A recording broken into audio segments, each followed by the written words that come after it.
Sir আসসালামু আলাইকুম। জি, ওয়ালাইকুম আসসালাম। স্যার আমার নাম মোহাম্মদ ইকরামুল হক। জি, কি সমস্যা হচ্ছে আপনার? স্যার আমি লালমনিরহাট থেকে বলছি।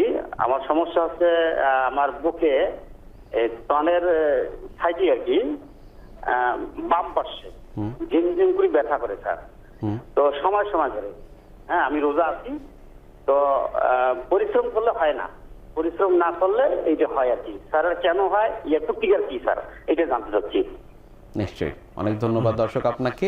দর্শকের এখন আপনি কি করণীয়? হাঁটাচলা করলে যদি না হয়, মাঝে মাঝে একটু চিনচিন ব্যথা হয়, এটা মাংসপেশির ব্যথা হওয়ার সম্ভাবনাই বেশি। আর তাছাড়াও যে আপনার খাওয়া দাওয়ার পরে এই ব্যথাটা হয় কিনা সেটা একটু দেখার দরকার। অনেক সময় হায়াটাস হার্নিয়া তো এরকম হতে পারে, বা রিফ্লাক্স ইসোফেজাইটিসও হতে পারে।